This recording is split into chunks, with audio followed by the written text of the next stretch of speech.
J'ai tellement froid, purée. Des fois c'est easy de lancer la vidéo et d'avoir la pêche et tout, mais des fois... j'ai juste envie de me poser dans Netflix quoi. Voilà tout le monde, aujourd'hui on se retrouve pour une nouvelle vidéo où j'adore à chaque fois faire durer le suspense. On va faire un TikTok make-up hein, parce que c'est écrit dans le titre évidemment. Donc vous m'excuserez de ces cheveux. J'ai même pas besoin de demander des excuses hein, pour avoir cette tronche, c'est la mienne. Donc du coup dans cette vidéo on va parler de plusieurs points qui me concernent. Vous avez cliqué sur une vidéo de moi, donc désolé si on parle de moi. Et donc voilà, j'avais envie de papoter un petit peu avec vous. Et puis vu que j'ai pas eu le temps de faire mon changement capillaire aujourd'hui parce que ça prend un petit peu de temps, du coup je reporte ça à la prochaine vidéo et du coup bah on va commencer tout de suite. Je précise que je ne vais pas m'attarder sur les produits, je vais les évoquer rapidement, tout sera dans la barre d'infos, point barre. Là c'est un TikTok make-up. Avant de commencer, si vous ne me connaissez pas, bonjour. Je suis Justine, alias Je Beautify. Et si vous arrivez sur cette chaîne par hasard, bah c'est super, hein, vous êtes bien tombés. Ici on utilise des produits que vegan et cruelty free. Donc vegan qui veut dire sans ingrédients d'origine animale, et cruelty free qui veut dire non testé sur les animaux. Donc déjà si ça te plaît, tu peux déjà liker, t'abonner, tout le bordel. Tu connais la chanson, et ça te prend une petite seconde. Merci. Donc du coup bah, je vais commencer par les yeux et puis on va aborder le premier sujet. Mais quand même, avant de commencer par les yeux, je vais quand même mettre ma base. Si vous n'avez pas vu ma dernière vidéo, la Primark lumineuse, allez la voir. Petite base nacrée que je vais appliquer sur tout mon faciès. Bon après pendant que je vais vous parler, je vais coller des petits scotch pour avoir une forme vraiment bien définie. Et puis vu que je vais utiliser une nouvelle palette qui potentiellement va faire des chutes, du coup je préfère faire mon teint après. C'est pour ça que je mets juste la base. On va commencer par quel sujet? Je ne sais pas, il y en a tellement. Je pense que je vais commencer à parler de mes cheveux, du coup. Je vais vous demander votre avis en fait. Je ne sais pas si je vais le prendre en compte. Attention, peut-être que j'irai complètement à l'opposé de votre avis, je ne sais pas. Et en fait, là je vais me faire un changement capillaire la semaine prochaine, donc ce sera la prochaine vidéo. En fait, vous voyez quoi, c'est... Bon là, je les ai pas coupés depuis 6 mois, la dernière fois que je les ai coupés, c'est dans cette vidéo là où je me rase les cheveux sur les côtés. Alors bon, voilà, c'est quand même il y a longtemps. Et puis je sens que déjà de une, ils ont besoin d'être coupés. Et puis en plus, parce que j'ai plus de coupe et que c'est dégueulasse quoi. Donc, ma question est la suivante. Il y a une abonnée sur Instagram qui m'a dit « Ah Justine, je te verrais trop bien, je mettrai son nom juste ici, avec la coupe de cette nana là, machin et tout, dans la Casa des Papel. » C'est Tokyo la meuf, elle s'appelle. Donc je vous mets une photo de cette nana là. Et j'avoue que franchement, j'ai bien aimé cette coupe là, que je vous mets ici du coup. Et du coup, je me dis peut-être que je vais recouper court. Alors je sais pas du tout si tu parlais de cette coupe là, parce qu'il y en a aussi une autre où elle a plutôt un carré avec une petite frange courte. Donc du coup, la question c'est, est-ce que, après mon changement capillaire là que je vais faire une petite folie qui va durer 15 jours, 3 semaines je pense. Est-ce que je recoupe sachant que je me referai du coup une frange un petit peu comme ça là. Et du coup bah, je recouperai un petit peu plus les côtés et derrière ça reste long. Enfin j'adore, ça fait un peu coupe mulet. Du coup soit je fais ça, soit je fais juste une coupe pour que ça pousse bien. Donc ça sera une coupe qui est moche, ça sera une coupe qui va pas forcément me plaire et que je vais supporter plutôt que de apprécier l'avoir sur moi. Si jamais vous m'avez jamais vu les cheveux longs, j'essaierai de vous trouver une photo et de vous la mettre par là aussi. En gros voilà, c'est soit je relaisse pousser, soit je recoupe. Pour ceux qui savent pas, je suis coiffeuse à la base hein. Donc je fais des choses moi-même. Je vais juste vous montrer un indice et ça fait partie aussi de ce que j'ai à vous dire. C'est que j'ai acheté ce qu'il faut pour la prochaine vidéo pour pouvoir faire mon changement capillaire. Voilà, ceux qui s'y connaissent un peu, vous voyez un peu ce que c'est, avec des petits trucs comme ça. Vous ne savez pas ce que c'est? Il faudra attendre la semaine prochaine. Et donc du coup, après cette coiffure, il va bien falloir que je prenne une décision parce que je ne vais sûrement pas rester avec ça là. Là je lisse même plus parce que ça ressemble à rien quand c'est lissé, ça ressemble à rien quand c'est naturel, ça ressemble à rien. Bon, foutu pour foutu, ça ressemble à rien, ça ressemble à rien. Donc voilà pour ce premier point. Et donc pour les yeux, je vais utiliser, je vous ai déjà montré dans... C'est pas la dernière vidéo, c'est celle d'avant. La Love Note de chez Beauty Bay. Je l'ai acheté parce que j'ai trouvé super jolie. Et du coup c'est la palette Saint-Valentin et là aussi c'est en relief. Hein. Voilà, qui est dans ces teintes là, donc un grand miroir. Alors évidemment je suis obligée quand même de vous montrer les teintes hein, parce qu'elle est magnifique. Et du coup je vais faire un petit maquillage basique, d'abord mettre ma base. Et du coup maintenant que je vous ai demandé qu'est-ce que j'allais faire pour mes cheveux, donc vous me dites ça dans les commentaires, merci. J'aimerais parler d'un sujet qui peut dire qu'il est en rapport avec la vidéo que je vous ai faite en début d'année sur ce que j'ai appris en 2021 et ce que je veux pour 2022 du coup. Je vous disais pas mal de choses sur mon évolution personnelle, sur ma vie sentimentale et tout ça. Je vous disais que j'avais des sentiments qui étaient remontés pour une personne et que bah j'allais voir ce que ça allait donner et tout ça. J'ai vu ce que ça a donné. C'est bon. Et du coup j'aimerais parler du deuil amoureux, enfin du deuil des sentiments amoureux quand on a des sentiments, hein, qui est Franchement, ça casse des couilles quoi. Oui, c'est toujours vulgaire. Si jamais vous avez déjà vécu un deuil, n'hésitez pas à me partager votre expérience parce que je pense que ça m'aiderait beaucoup. Que je suis en train de traverser ça depuis le moment où ces sentiments sont remontés et que je les ai partagés à cette personne et qu'elle m'a dit non, voilà, c'est pas grave, c'est la vie. Mais du coup, voilà, j'ai envie de parler de ce sujet. Et du coup, je vais me faire un petit maquillage dans les tons violets. J'adore le violet en ce moment. Je vais commencer par le lavender, celui-ci. Il y a beaucoup de lumière, hein. Vous avez du mal à voir les teintes réelles. Que je vais mettre du coup en coin externe. J'ai besoin de parler de ça parce que c'est quelque chose que je vis en ce moment et puis... Et ma question c'est, est-ce que la seule chose à faire, c'est juste d'attendre que ça passe? Donc tu souffres en silence et ta gueule. Voilà. Ou est-ce qu'il y a des choses à faire ou à ne pas faire? Je sais pas, genre faire des rencontres, c'est carrément proscrit parce que sinon ça va être une relation pansement, parce que sinon tu vois tout le bordel quoi. Ou est-ce que justement c'est conseillé de faire des rencontres pour penser à autre chose, mais en prenant conscience que dans tous les cas ce sera pas une relation sérieuse. Voilà, j'aimerais avoir un peu votre avis là-dessus. J'avoue que d'avoir ces sentiments qui sont revenus, ça fait du bien parce que j'ai retrouvé une part de moi que j'avais bien enterrée, hein. La part, oui, de désir, de fantasme, si je peux dire ça comme ça.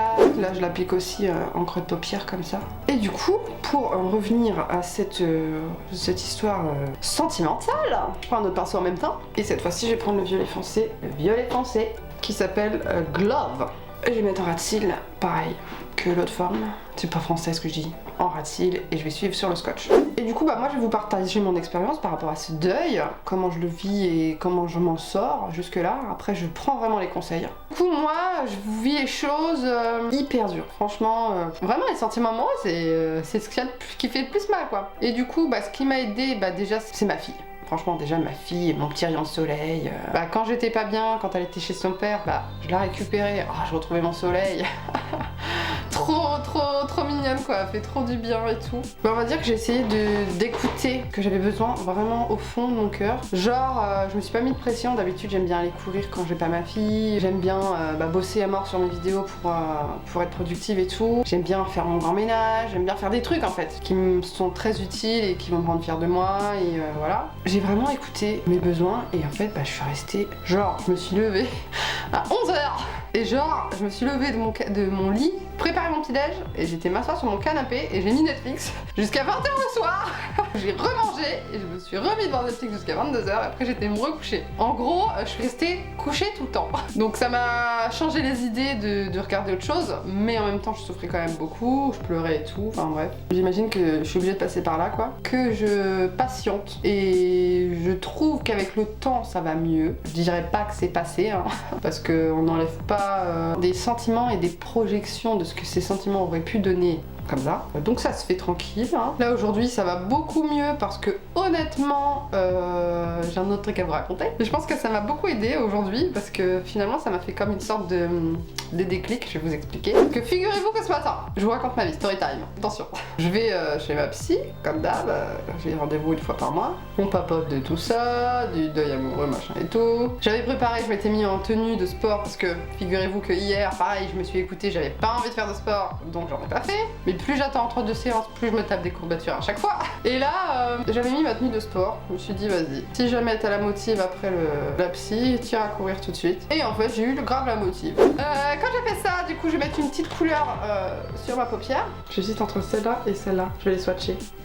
Ouh, c'est beau. Ah non, je vais mettre celle-là. Oh, je mets les deux sinon. Je me demande si celle-là, je la mets pas par-dessus mon liner là, comme ça, sur le violet, parce que c'est à peu près la même couleur. Et du coup, la bleu, plus bleu pastel, du coup je vais la mettre sur la paupière là. Donc voilà, ce qui s'est passé, c'est que du coup je suis partie courir, et puis légère quoi. On avait bien papoté chez la psy de qu'est-ce que ça m'apportait d'avoir ces sentiments amoureux alors que finalement ça pouvait pas se faire. Finalement on avait bien démêlé les choses. On n'a pas démoulé quoi que ce soit. Et du coup j'étais assez sereine, assez bien quoi. Donc j'ai été courir tranquille. Et du coup je fais mon petit tour et tout, trop bien. J'ai mes petites pensées qui se baladent, tout va bien. Et à la fin de la course à peu près, j'ai fait tout mon grand tour et tout. Alors je n'avais pas prévu de faire ce chemin là, je voulais faire moins. Mais je me suis dit vas-y, je vais aller dans le parc là et puis je vais faire un tour du parc. Et tu sais pas qu'est-ce que j'ai fait dans le parc? Une rencontre incroyable. Alors je t'explique ma gueule. J'étais, genre le survêt c'est le pyjama quoi. Et du coup bah, j'étais en train de faire ma petite course et j'arrive à la fin, donc je sors du parc et je vois quelqu'un au loin qui avait un chien en liberté. Moi j'aime bien quand je vois des chiens en liberté parce que moi-même je mets ma chienne en liberté, je trouve que c'est mieux pour les animaux quand ils sont dressés et qu'ils nous écoutent, pas se tuer en fait ou pas faire d'histoire avec les vieux cons qui aiment pas les animaux. Je dis pas que si vous aimez pas les animaux vous êtes des vieux cons, mais il y a des vieux cons qui aiment pas les animaux. Et du coup je croise une personne au bord du lac parce que c'est un parc où il y a des lacs qui ramassait des déchets et j'ai trouvé ça super bien de loin comme ça. Je me suis dit oh trop sympa la personne. Je me suis dit bah genre si je passe à côté je vais faire bravo quoi tu vois parce que c'est sympa quoi de ramasser les déchets et tout. Et puis au même moment où je passe à côté, il y a tous les canards qui se mettent à nous cancaner après là, qui nous on les faisait chier, fallait qu'on se barre quoi. Et du coup bah, j'ai rigolé quoi, et puis cette personne là s'est tournée en même temps parce que du coup les canards se sont mis à cancaner, du coup nos regards se sont croisés. Wouh, attention. Du coup j'ai dit un truc du genre ah bah ils nous chassent les canards, enfin je peux faire ça avec n'importe qui que je croise dans la rue tu vois. Mais en fait je sais pas, j'ai trouvé un truc dans cette personne. C'est ça que je voulais vous raconter. C'est ce truc tu vois que j'ai croisé dans son regard à cette personne là que j'avais pas croisé depuis bientôt 3 ans. Et du coup bah, je suis passée, j'étais là, je suis repartie du parc. Et je me suis arrêtée, quand je passe à côté, je fais mais c'est pas possible, il faut que je m'arrête, il faut que... Je sais pas, j'ai ressenti un truc quoi. Donc je me suis dit vas-y Justine, tu fasses un truc. Et là je me suis dit Justine, t'as des couilles ou pas? Pas pour dire que les couilles c'est supérieur aux ovaires, hein. Pas du tout. Je me suis dit tu peux pas laisser cette personne là passer. Au pire, tu te prends un râteau, c'est pas grave tu vois. En plus j'avais une gueule de plouc, enfin vraiment je vous dis j'avais le bonnet, j'étais en sueur, j'avais mis la grosse veste vraiment trop grande. Je me suis dit mais c'est mort. Mais je me suis dit vas-y Justine tente. J'ai fait demi-tour et je la trouvais plus. Cette personne, je me suis dit putain elle est où? Du coup je finirai après les yeux, d'abord je vais faire le teint. Donc pour ça je vais utiliser le nouvel anti-cerne, la Bear With Me de chez NYX, c'est le concealer. Et en fait je vais faire tout mon teint avec parce que j'ai déjà essayé une fois et ça fait un teint super naturel que je kiffe. Donc moi j'ai la teinte 03 si jamais ça vous intéresse. Du coup je reviens à ma petite histoire. Donc du coup bah, j'ai fini par voir cette personne qui était à sa voiture, qui allait rentrer dedans. La personne allait partir quoi. Ah, c'est horrible. Du coup bah je cours là. Cette personne et je dis j'y étais genre tu vas te prendre le râteau, c'est pas grave, dis n'importe quoi. Du coup j'ai dit excuse-moi de te déranger, je crois, un truc comme ça. J'ai vraiment pas l'habitude de faire ça mais j'ai trouvé super mignonne et tout. Est-ce que t'as un numéro? Genre la meuf elle était voir quelqu'un, elle lui a dit t'as pas un 06 quoi. Mais j'ai même pas dit bonjour. Et elle m'a dit oui. Je m'attendais pas du tout à ce que vu la tronche que j'avais en plus. Et puis du coup j'ai pu voir cette personne de plus près, donc ça m'a confirmé que c'était vraiment un truc, un charme très très joli, hein, que j'ai bien aimé. Ça donne rien, tu vois ce que je veux dire. Je suis fière de moi d'avoir réussi à dépasser mes barrières quoi en gros. C'est positif parce que je me dis que j'ai réussi à avoir un peu de désir à un moment où je ne m'y attendais pas du tout pour quelqu'un que je ne connaissais pas. J'avais l'impression que c'était plus possible en fait. J'avais l'impression que j'arriverais plus à ressentir ça vu que bah, je ressentais ça pour quelqu'un d'autre qui veut pas la même chose. Donc c'est rigolo je trouve. Et donc t'as pas un 06, ça marche. Je vous ferai des points évolution. Genre j'ai trop envie de le raconter à quelqu'un donc je vous le dis quoi. Bon là ce que je vais faire c'est que je vais finir de l'appliquer sur les zones où j'ai envie de l'appliquer. Donc je vous mets ça en accéléré.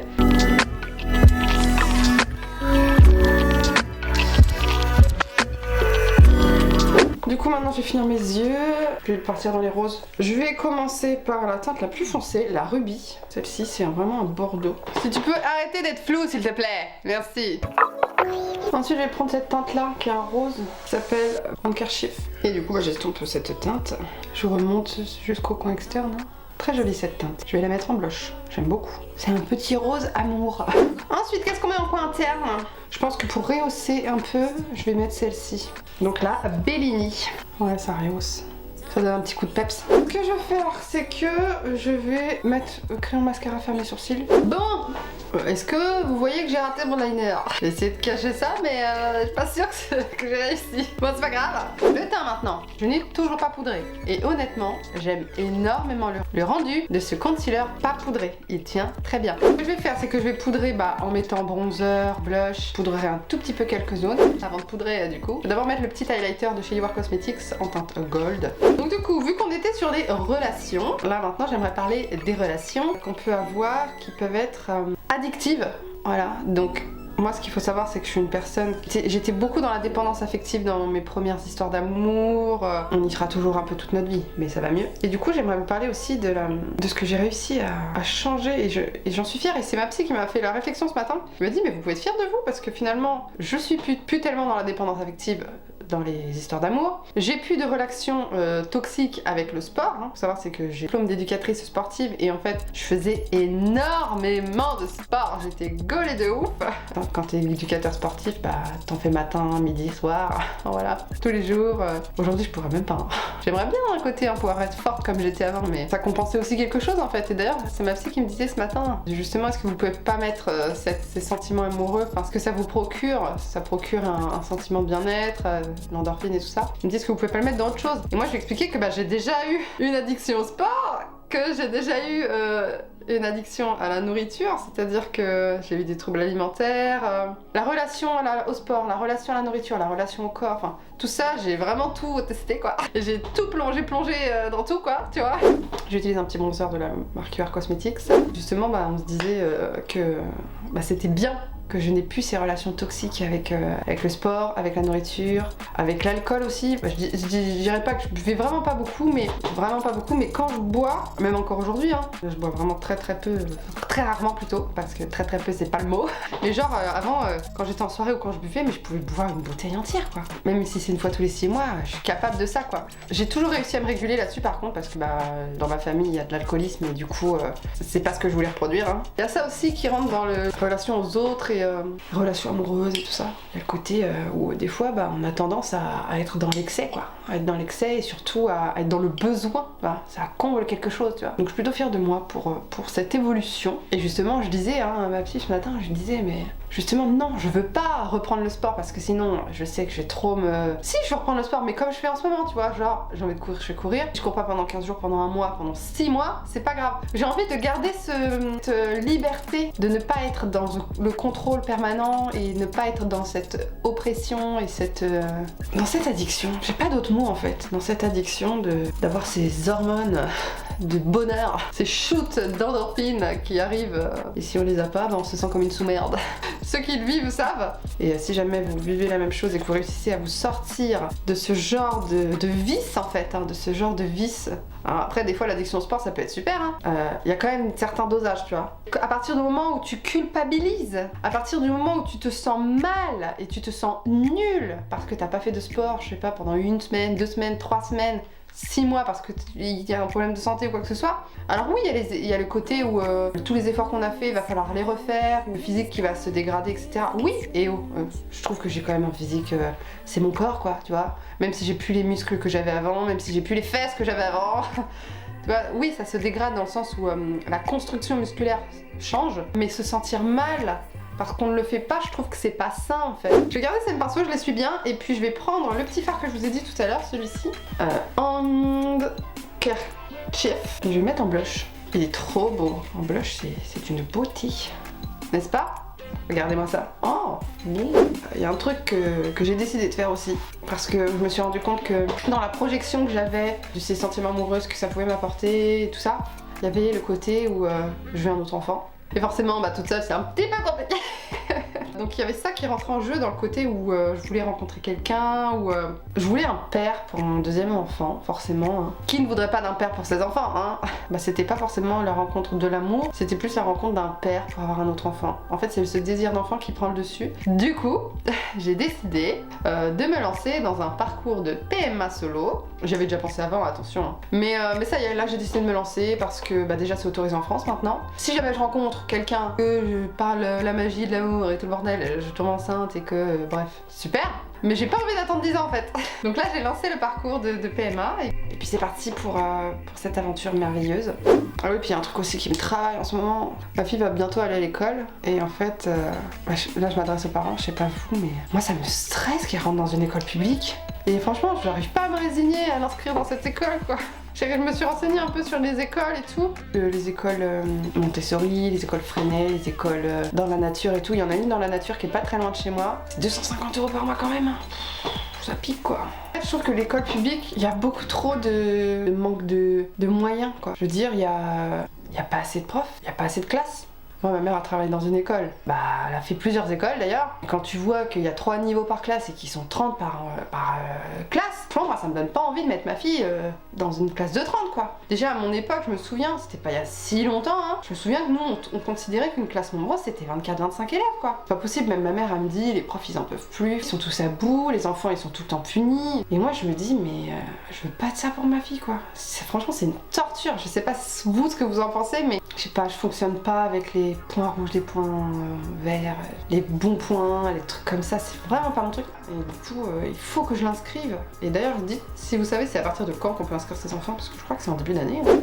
Voilà ce que je peux vous dire pour cette vidéo. En tout cas, moi, ça m'a fait plaisir de faire cette vidéo avec vous. Vous voyez, ce look est tellement naturel.